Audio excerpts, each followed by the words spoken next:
जय श्री कृष्ण सर। आप सभी को मोहिनी एकादशी की हार्दिक शुभकामनाएं। एकादशी व्रत की कथा।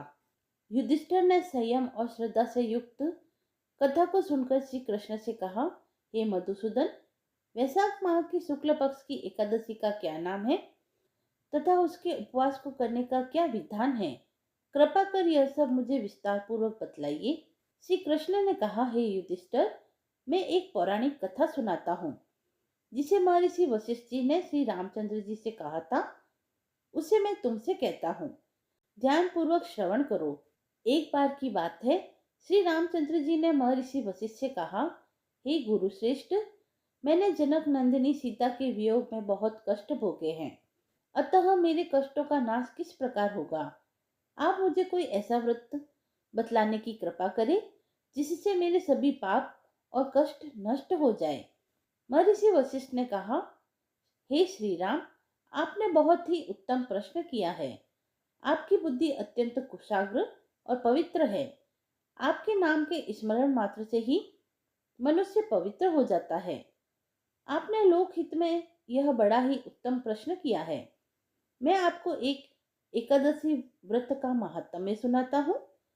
वैशाख माह के शुक्ल पक्ष की एकादशी का नाम मोहिनी एकादशी है। इस एकादशी का उपवास करने से मनुष्य के सभी पाप तथा क्लेश नष्ट हो जाते हैं। इस उपवास के प्रभाव से मनुष्य मोह के जाल से मुक्त हो जाता है। अतः हे राम, दुखी मनुष्य को इस एकादशी का उपवास अवश्य ही करना चाहिए। इस व्रत के करने से मनुष्य के सभी पाप नष्ट हो जाते हैं। अब मैं आपको इसकी कथा सुनाता हूँ। श्रद्धा पूर्वक सुनिए। प्राचीन समय में सरस्वती नदी के किनारे भद्रावती नाम की एक नगरी बसी हुई थी।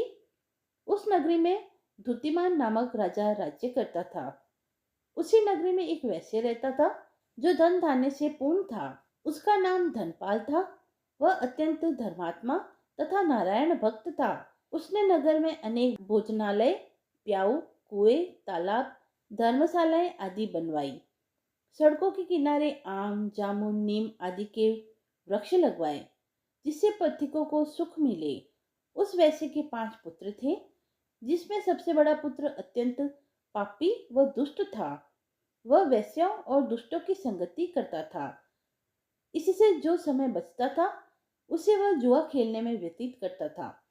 वह बड़ा ही अधम था और देवता, पितृ आदि किसी को भी नहीं मानता था।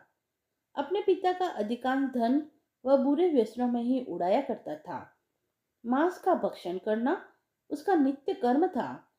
जब काफी समझाने बुझाने पर भी वह सीधे रास्ते पर नहीं आया तो दुखी होकर उसके पिता, भाइयों तथा कुटुंबियों ने उसे घर से निकाल दिया। वह उसकी निंदा करने लगे।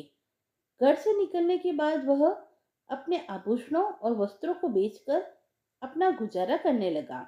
धन नष्ट हो जाने पर वेश्या तथा उसके दुष्ट साथियों ने भी उसका साथ छोड़ दिया। जब वह भूख प्यास से व्यथित हो गया तो उसने चोरी करने का विचार किया और रात्रि में चोरी करके अपना पेट पालने लगा। लेकिन एक दिन वह पकड़ा गया, किंतु सिपाहियों ने उसे वैश्य का पुत्र जानकर छोड़ दिया। जब वह दूसरी बार पुनः पकड़ा गया तब सिपाहियों ने उसका कोई लिहाज नहीं किया और राजा के सामने प्रस्तुत करके उसे सारी बात बतलाई। तब राजा ने उसे कारागार में डलवा दिया। कारागार में राजा के आदेश से उसे बहुत कष्ट दिए गए और अंत में उसे नगर छोड़ने के लिए कहा गया। दुखी होकर उसे नगर छोड़ना पड़ा। अब वह जंगल में पशु पक्षियों को मारकर पेट भरने लगा।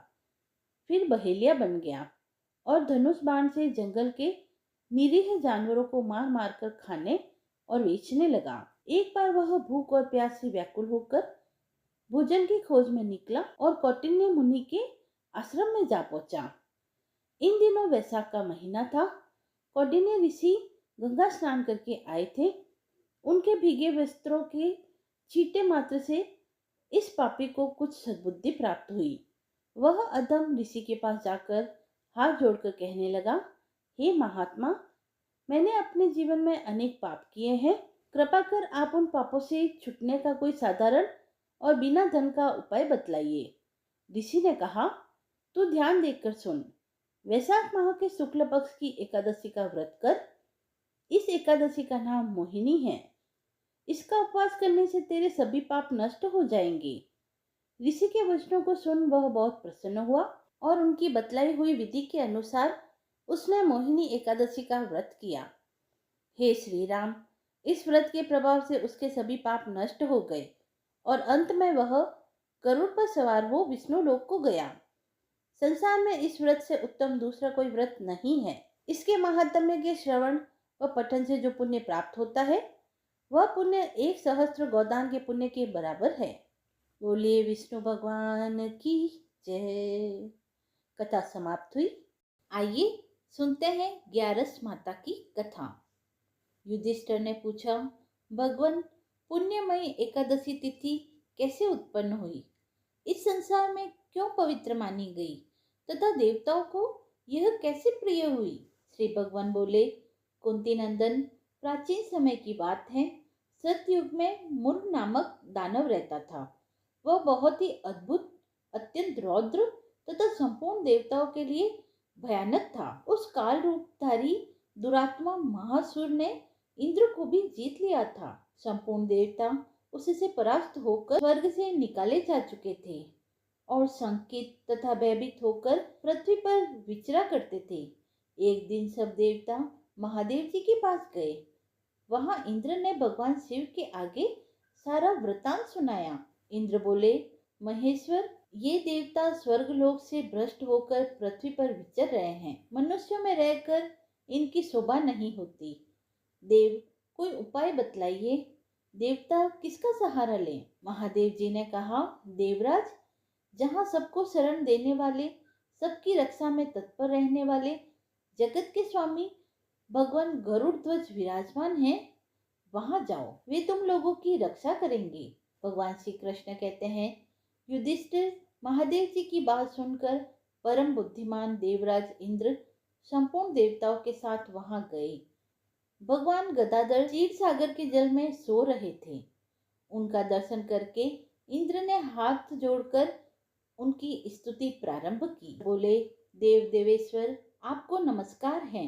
देवता और दानव दोनों ही आपकी वंदना करते हैं। मधुसूदन, हम लोगों की रक्षा कीजिए। जगन्नाथ, संपूर्ण देवता मूर नामक दानव से भयभीत होकर आपकी शरण में आए हैं। भक्तवत्सल, हमें बचाइए। देव देवेश्वर, हमें बचाइए। जनार्दन, हमारी रक्षा कीजिए, रक्षा कीजिए। दानों का विनाश करने वाले कमल नयन, हमारी रक्षा कीजिए। प्रभु, हम सब लोग आपके समीप आए हैं, आपकी ही शरण में आ पड़े हैं। भगवान, शरण में आए हुए देवताओं की सहायता कीजिए। देव, आप ही पति, आप ही कर्ता और आप ही कारण हैं। आप ही सब लोगों की माता और आप ही इस जगत के पिता हैं। भगवान, देव देवेश्वर, शरणागत वत्सल, देवता भयभीत होकर आपकी शरण में आए हैं। प्रभु, अत्यंत उग्र स्वभाव वाले महाबली मूर नामक दैत्य ने संपूर्ण देवताओं को जीतकर इन्हें स्वर्ग से निकाल दिया है। इंद्र की बात सुनकर भगवान विष्णु बोले, देवराज, वह दानव कैसा है? उसका रूप और बल कैसा है तथा उस दुष्ट के रहने का स्थान कहाँ है? इंद्र बोले, देव देवेश्वर, पूर्व काल में ब्रह्मा जी के वंश में तालजंग नामक एक महान असुर उत्पन्न हुआ था, जो अत्यंत भयंकर था। उसका पुत्र मूढ़ दानव के नाम से विख्यात हुआ। वह भी अत्यंत उत्कट, महापराक्रमी और देवताओं के लिए भयंकर है। चंद्रावती नाम से प्रसिद्ध एक नगरी है, उसी में स्थान बनाकर वह निवास करता है। उस दैत्य ने समस्त देवताओं को परास्त करके स्वर्ग लोक से बाहर कर दिया है। उसने एक दूसरे ही इंद्र को स्वर्ग के सिंहासन पर बैठाया है। अग्नि, चंद्रमा, सूर्य, वायु तथा वरुण भी उसने दूसरे ही बनाए हैं। जनार्दन, मैं सच्ची बात बता रहा हूँ, उसने सब कोई दूसरे ही कर लिए हैं। देवताओं को तो उसने प्रत्येक स्थान से वंचित कर दिया है। इंद्र का कथन सुनकर भगवान जनार्दन को बड़ा क्रोध आया। वे देवताओं को साथ लेकर चंद्रावती पुरी में गए। देवताओं ने देखा, दैत्यराज बारंबार गर्जना कर रहा है। उससे परास्त होकर संपूर्ण देवता दसों दिशाओं में भाग गए। अब वह दानव भगवान विष्णु को देखकर बोला, खड़ा रह, खड़ा रह। उसकी ललकार सुनकर भगवान के नेत्र क्रोध से लाल हो गए। वे बोले, अरे दुराचारी दानव, मेरी इस भुजाओं को देख। यह कहकर विष्णु भगवान ने अपने दिव्य बाणों से सामने आए हुए दुष्ट दानवों को मारना आरंभ किया। दानव भय से विलव हो उठे। पांडुनंदन, तत्पश्चात श्री विष्णु ने दैत्य सेना पर चक्र का प्रहार किया।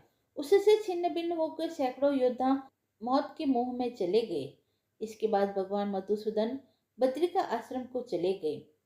वहां सिंहवती नाम की गुफा थी जो 12 योजन लंबी थी। हे पांडुनंदन, उस गुफा में एक ही दरवाजा था। भगवान विष्णु उसी में सो रहे थे। दानव मूर भगवान को मार डालने के उद्योग में लगा हुआ था। वह उनके पीछे लगा रहा। वहां पहुंचकर उसने भी उसी गुफा में प्रवेश किया। वहां भगवान को सोते देख उसे बड़ा हर्ष हुआ। उसने सोचा, यह दानवों को भय देने वाला देवता है, अतः निसंदेह इसे मार डालूं। युधिष्ठिर, दानव के इस प्रकार विचार करते ही भगवान विष्णु के शरीर से एक कन्या प्रकट हुई, जो बड़ी ही रूपवती, सौभाग्यशालिनी तथा दिव्य अस्त्र शस्त्रों से युक्त थी। वह भगवान के तेज के अंश से उत्पन्न हुई थी। उसका बल और पराक्रम महान था। युधिष्ठिर, दानवराज मूर ने उस कन्या को देखा। कन्या ने युद्ध का विचार करके दानव के साथ युद्ध के लिए याचना की। युद्ध छिड़ गया। कन्या सब प्रकार की युद्ध कला में निपुण थी। वह मूर नामक राक्षस, महान असुर, उसके हुंकार मात्र से राख का ढेर हो गया। दानव के मारे जाने पर भगवान जाग उठे। उन्होंने दानव को धरती पर पड़ा देखा और पूछा, मेरा यह शत्रु अत्यंत उग्र और भयंकर था, किसने इसका वध किया है? कन्या बोली, स्वामी, आपके ही प्रसाद से मैंने इस महादैत्य का वध किया है। श्री भगवान ने कहा, कल्याणी, तुम्हारे इस कर्म से तीनों लोकों के मुनि और देवता आनंदित हुए हैं। अतः तुम्हारे मन में जैसी रुचि हो उसके अनुसार मुझसे कोई वर मांगो। देव दुर्लभ होने पर भी वह वर मैं तुम्हें दूंगा, इसमें संदेह नहीं है। वह कन्या साक्षात एकादशी ही थी। उसने कहा, प्रभु, यदि आप प्रसन्न हैं तो मैं आपकी कृपा से सब तीर्थों में प्रधान, समस्त विघ्नों का नाश करने वाली तथा सब प्रकार की सिद्धियां देने वाली हो जाऊं। जनार्दन, जो लोग आप में भक्ति रखते हुए मेरे दिन को उपवास करेंगे, उन्हें सब प्रकार की सिद्धियां प्राप्त हो। माधव, जो लोग उपवास, नक्त अथवा एक भुक्त करके मेरे व्रत का पालन करे, उसे आप धन, धर्म और मोक्ष प्रदान कीजिए। श्री विष्णु बोले, कल्याणी, तुम जो कुछ कहती हो वह सब पूर्ण होगा। भगवान श्री कृष्ण कहते हैं, युधिष्ठिर, ऐसा वर पाकर महाव्रता एकादशी बहुत प्रसन्न हुई। दोनों पक्षों की एकादशी समान रूप से कल्याण करने वाली है। इसमें शुक्ल और कृष्ण का भेद नहीं करना चाहिए। यदि उदय काल में थोड़ी सी एकादशी, मध्य काल में पूरी द्वादशी और अंत में किंचित त्रयोदशी हो तो वह त्रिस्पर्शा एकादशी कहलाती है। वह भगवान को बहुत ही प्रिय है। यदि एक त्रिस्पर्शा एकादशी को उपवास कर लिया जाए तो 1 सहस्त्र एकादशी व्रतों का फल प्राप्त होता है तथा उसी प्रकार द्वादशी में पारण करने पर सहस्त्र गुणा फल माना जाता है। अष्टमी, एकादशी, षष्ठी, तृतीया और चतुर्दशी ये यदि पूर्व तिथि से विदित हो तो उनमें व्रत नहीं करना चाहिए। परिवर्तनी तिथि से युक्त होने पर भी इनमें उपवास का विधान नहीं है। पहले दिन दिन में और रात में भी एकादशी हो अथवा दूसरे दिन केवल प्रातःकाल एक दंड एकादशी हो तो पहले तिथि का परित्याग करके दूसरे दिन की द्वादशी युक्त एकादशी को ही उपवास करना चाहिए। यह विधि मैंने दोनों पक्षों की एकादशी के लिए बतलाई है। जो मनुष्य एकादशी को उपवास करता है वह वैकुंठ धाम में, जहाँ साक्षात भगवान गरुड़ ध्वज विराजमान है, जाता है। जो मानव हर समय एकादशी के महात्म्य का पाठ करता है उसे सहस्त्र गोदानों के पुण्य का फल प्राप्त होता है। जो दिन या रात में भक्ति पूर्वक इस महात्म्य का श्रवण करते हैं वे निसंदेह ब्रह्म हत्या आदि पापों से मुक्त हो जाते हैं। एकादशी के समान पापनाशक व्रत दूसरा कोई नहीं है। ग्यारस माता की कथा समाप्त हुई। यदि आपको यह कथा पसंद आई हो तो आप मेरे चैनल को लाइक, शेयर एंड सब्सक्राइब करें। धन्यवाद।